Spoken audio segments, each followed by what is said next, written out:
My argument for it being over Homecoming would just be, and I'm not saying that it is, but if I had to argue, I would say that it's a movie where you felt like Peter was like really challenged, in terms of like meeting a foe that like you felt like could beat him, and I haven't felt that way in a Spider-Man movie since I watched Spider-Man 2 with Tobey Maguire when he faced Doc Ock.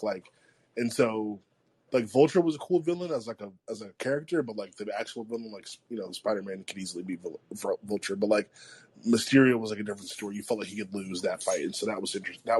That's kind of what it makes me not be mad at it being ranked high. Yeah.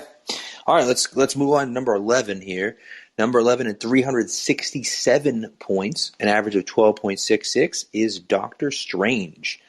Doctor Strange is a movie that I enjoy a lot. There is a little bit of fluff kind of at the beginning, right? He gets in the accident, then he's getting surgeries, and he's like on the way to the Carmitage or whatever it is. Like, I just like there's a little bit of skippable stuff in the beginning, but the end, right? The Dormammu fight is unreal, and the fighting that happens in this movie is phenomenal. And so, for that reason alone, I think 11 makes sense here. Yeah, I think you could. I had it lower on my list. I think it could be anywhere. It's a bit more of a walk into an avenue that is more complex. For average moviegoers and those who may not have been that much into the comics. You do get the wizard aspect of things, the magic aspect of things. It opens the door to like I say, complex things like Dormammu. And I thought that Benedict Cumberbatch did awesome. I could have easily made this probably anywhere from 12 to 18 on my list. I think it had 17 or 16 on my list. But yeah, it was a good movie. Is it one of those, like, would it ever be in my top 10 of most rewatchable ones? No, but if you want to put it in 11, I don't think it's a bad one. It's a little bit lower on my list. I think there's a few more that I like. I think that you're now getting into the movies where it's based off your preference of the care of the actor who's in it, of the storyline that's in it, of the comic book character that you love. So I do think that this is an okay ranking, and I think Cumberbatch did excellent. And what's her name? Whoever played the ancient one, she's very, very good as well. I can't think of the Tilda Swinton. Yes, she did excellent. Yeah, not much more to add. I mean, Strange. I'm excited to see kind of what they do with it in the continuation, but like I thought the story arc of it was pretty interesting. I'm wondering what it would have been like if they had put out the movie a little bit earlier. Like I thought it was kind of late in the timeline, but like no, it was. All right, so let's move on to number 12 at 377 total points, only 10 points higher. An even 13, how about that? Came out even 13. 377 divided by 29, who knew? It was 13. It is Guardians of the Galaxy Volume 2. 12, pretty high for Guardians 2. I do enjoy this movie quite a bit. The fun factor, I think, is pretty high on this movie. From the beginning scene where Baby Groot is dancing around as they're fighting to, the end scene with, I'm Mary Poppins, y'all, right? Like, there's some great scenes here. There are some forgettable scenes as well. I do think this does get a little bit extra hate, but I love the relationship between Peter and his dad and the familial relationship there, I think, is fantastic. So, may not be the best movie with everything, but to me, I like it a lot. 12 might be a little bit higher for me, but nevertheless, here it is. Yeah, no, I think that it was, there's not a lot here as far as a plot goes. I don't think, this style doesn't hit with the same pizzazz out of the blue. You didn't expect it to hit this hard type thing. There's some fun there. There's not a lot of killer character development and things like that. I loved the aspect of Yondu and Peter's relationship. I think that they absolutely, though I didn't want it to happen, I think it was great how they knew that they were probably going to, it was not probably going to hit well, that they did a kind of a cult favorite of the MCU and Yondu and, ending his time in the MCU, but could not have sent him off in a more perfect way. And at the end of the day, The other thing that was there is that you left the door open for so much, including Adam Warlock, which, hopefully we'll see in the near future. But it was a fun movie. It didn't really advance anything like other movies did, but it was a fun movie. So I think that, in the back third of this ranking probably is fine. So if it's right. I'm not gonna lie, man. That scene with Quill and Yondu at the end where he's explaining, like, he's like, I don't lead the arrow with my heart. I don't lead the arrow with my head. I lead it with my heart. Like that scene was kind of a tearjerker for me. I'm not gonna lie, but yeah. Other than that, it's like okay, but yeah, I like that Quill and the concept of fatherhood and between the distinction between Quill and Ego and Quill and Yondu. I thought it was pretty. Yeah, no, I agree, and that's to me that's kind of the message of the movie, right? The who is your father, right, in this situation, right? So Ego is your father, but like who really was your father, right?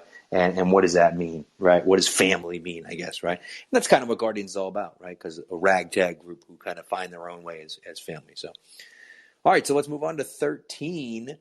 392 total points, an average of 13.52. Avengers: Age of Ultron. This one, yeah, is fine. It's. Listen, it is insanely important. Insanely important. My buddy Dave has it as his number one overall movie, which I think is insanity. But nevertheless, the thing is, for me, is that like I look at this movie and like there's some really good scenes. There's also some really bad scenes. Like it's just like it's up and down. But the importance of this movie is massive, right? We talk about Civil War. Well, Civil War stems from Age of Ultron. So, in this kind of Tony trying to save the world and protect the world from other people when like he's causing all the problems. There's many, many layers to this movie.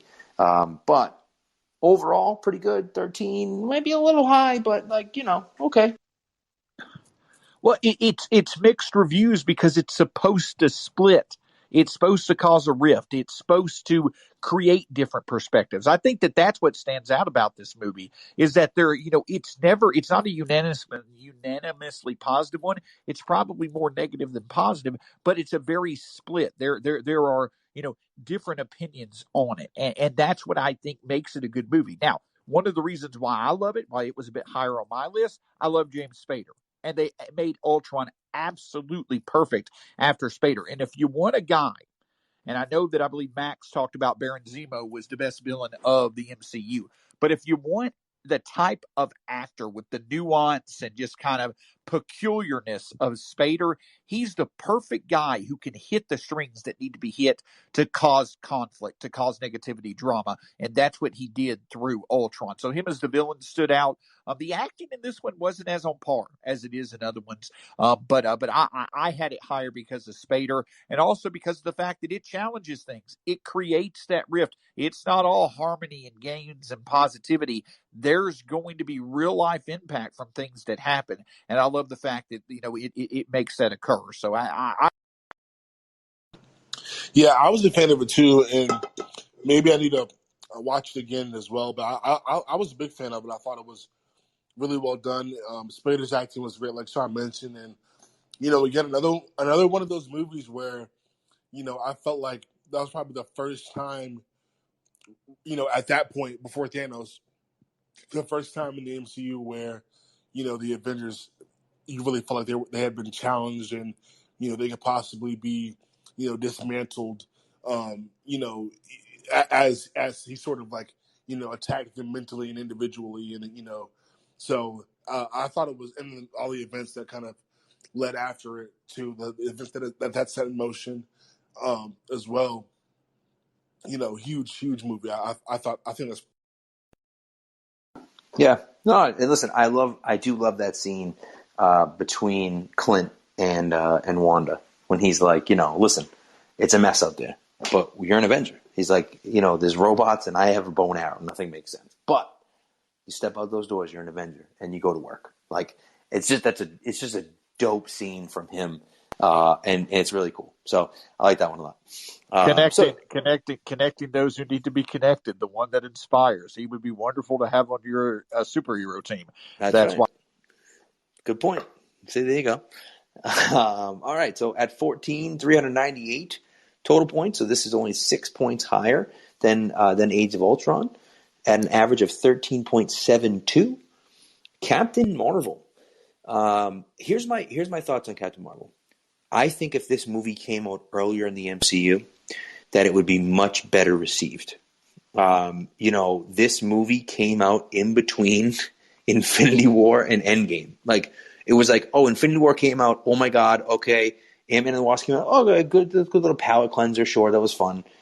And then it was like, Endgame was coming out in April. This came out in March. And it was like an origin story, of course, because it's an origin story. And people are like, this movie sucked. Like, what? Get me to Endgame. You know what I mean? And I think when you do a rewatch and you do it on timeline order, you watch it second overall, it's so much better when you watch it than as opposed to when you watch it when it first came on the theaters. And so we'll see. But I feel like if it had come out earlier, it would be much better received. I feel like they should have played the Captain Marvel formula the same way they played with Black Panther and with Spider-Man. Now, yeah, it should have came out earlier for sure.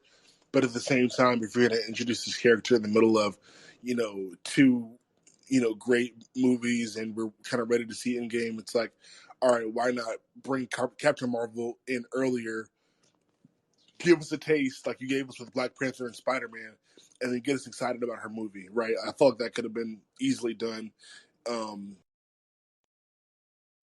It's disappointing. I'm not a fan.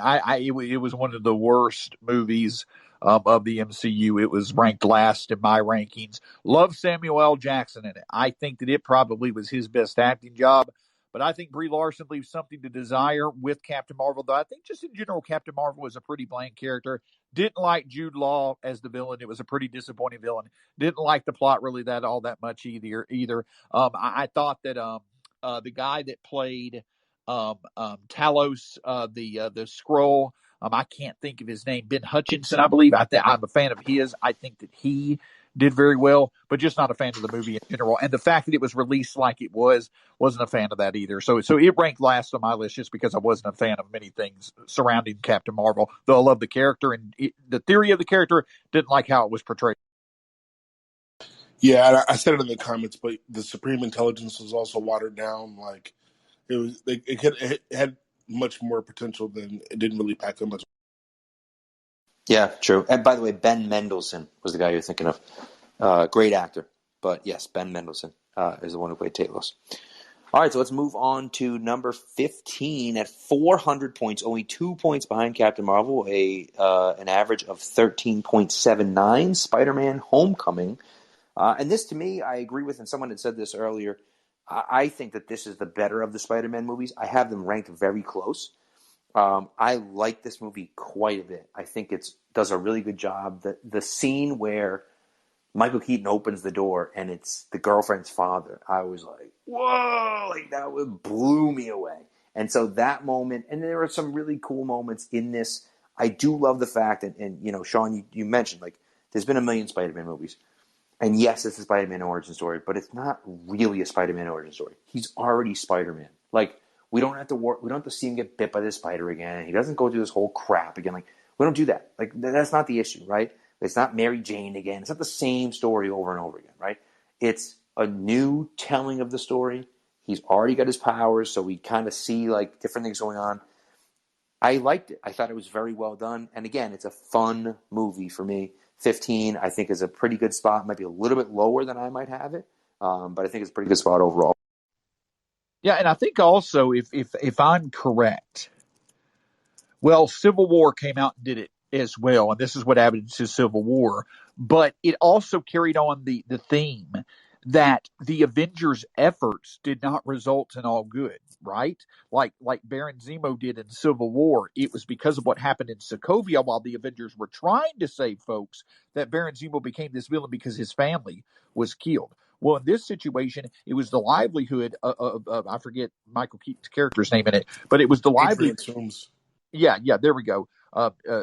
Tombs. It was the livelihood of him that was taken away from him. And so he had to make money somehow. And so he resorts to crime. And so that was a theme that I really liked, a very mature theme, and what overall was more of a teen type movie. It was more one of the more youthful or targeted youth movies in the MCU. I had it low on my